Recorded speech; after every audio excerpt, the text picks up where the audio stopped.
Like everybody else, I used to draw in my childhood and teenage years, but dropped it since life happened. I got pretty good at copying art from other people though, and destroying the faces of famous people. So this week I decided to steal my girlfriend's iPad and get decent at digitally drawing the face of a dude. A pretty dude. The first thing I did was to discover this software called Procreate. I got acquainted with the basic brushes, erasers, and above all, this awesome alien pen. She's so smooth. I called her my pen of light. So before watching any tutorials on sketching, proportions, planes, nor anything, Light and I drew a face as best as we could. And this was the raw and first result. It was pretty bad.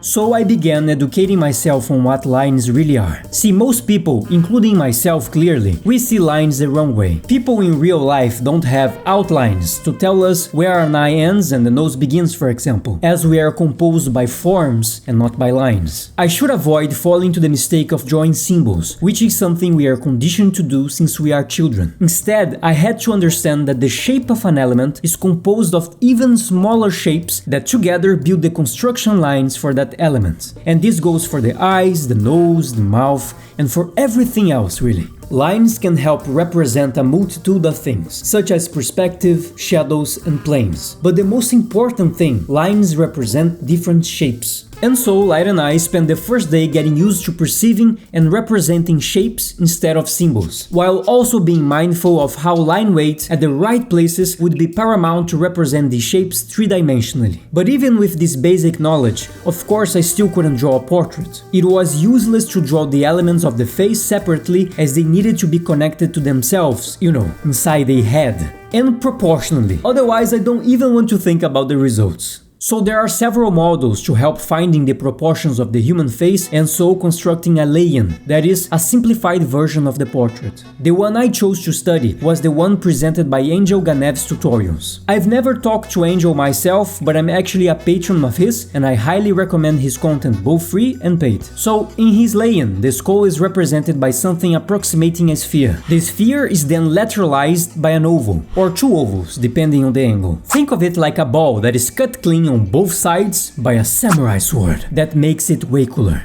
and that you can rotate freely. Then we need to find the direction that the ovals are taking, and to do that we draw two lines. The shorter distance inside the oval and the longest distance as well. These two lines will have a 90-degree angle between them. From the end of the shorter line of this oval, another line is drawn across the face, and that will indicate the eyebrow area and also the top of the eye sockets. It's also the time to draw the center line of the face, which can bend depending on the perspective. The average distance in the forehead area, the nose area, and the mouth area is around the same. We then draw an arch from the corner of the chin, touching the corner of the mouth until reaching the top of the ear. And then we represent the eye area, the jaw, the nose, and the mouth. All of which have gorgeous tutorials on YouTube. What I understood is that these measures though are more like guides for an average head than anything else. The important thing is to find the relationship between the shapes of the face for the particular model you're using, and to use the lay-in as a tool for that specific reference. So for a noob as myself, I found out that good references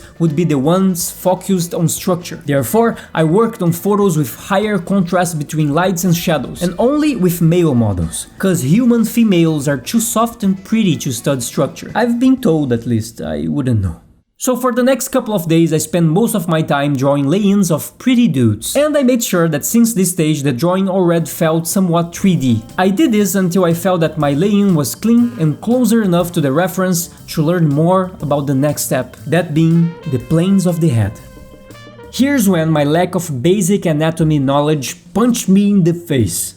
Got it? In the face. So in order to even begin thinking about shading, first the muscles, the bones, and even the gaps between these elements needed to be represented three-dimensionally. A widely used model to find the planes of the face is the Azaru head. The link to the 3D version of the model is here down below in the description and comment section of this video. It was super important for me to know that each of these planes can represent different stuff. This plane following the side of the skull represents the cheekbone, for example, while this other plane directly connected to it represents the gap between the cheekbone and the jaw muscle here. Again, this is something that Angel Ganev breaks down in detail on his channel, so go check it out. Obviously, it was at this stage where I spent the most time, but it was also the one that gave me the most pleasure. Seeing the planes fit together and a 3D face sprouting either from the paper or from the iPad was, for the lack of a better word, kinda magical. For a couple of days I dedicated myself to observe how each plane would change when twisting the face.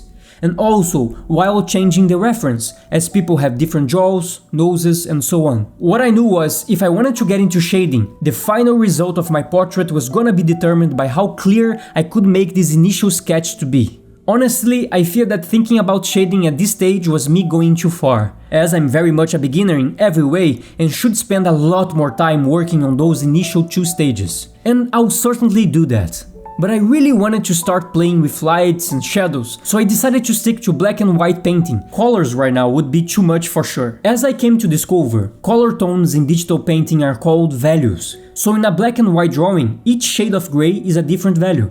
To start shading, first I had to establish the local value for the entire face. Here it was super important that I used a value that contrasted the head from the background. The hair should also have a local value of its own. Then it was time to add a first round of shadows, mostly composed by the core shadows and the reflected light. Core shadows are the ones created when the light can no longer reach the form to illuminate it, like here and here, for example. And reflected light refers to the light that hits the surface of another object. This light bounces off this object and into the shadow on the face, and therefore lightens its value. You can clearly see these differences in shadows and lights when seeing it happening to a sphere. Here would be the core shadow, and here would be the reflected light. So some rules I had to keep in mind while doing the first round of shadows were: first, I had to use a hard brush with 100% opacity at all times. The idea is to have clear shadows and not a dirty looking portrait at the end. Second, I had to always shade by following the direction of the planes. Third, I had to pay close attention to where hard and soft edges of the shadows were. And fourth, I had to pay even closer attention to where the cast shadows were. Cast shadows being the ones created by objects blocking the light source, and therefore the ones that have darker values, like on the bottom plane of the nose, or the top planes of the eye sockets, or here between the ear and the jaw. Now this second round of shadows is done by emphasizing the cast shadows and by sophisticating the halftones, which are the gradation between the direct light and the core shadow. The next step for me was to add the direct light, and the final touch was the highlights, that being the lightest areas on the face. I also tried to give a little bit more polish to the halftones and give the hair the same interesting shape treatment as everything else. Needless to say, a lot of atrocities were created this week, but a lot of knowledge and practice were gained as well. And so it was time for my pen of light and I to show what we were really able to do. And after 4 hours and all these steps, voila!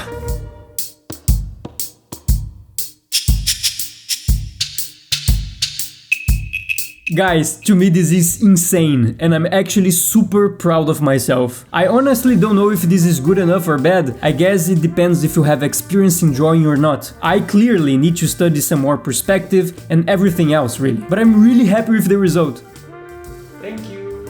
I learn a different skill every week while documenting everything. So subscribe and hit the bell button. I see you next time. Bye bye.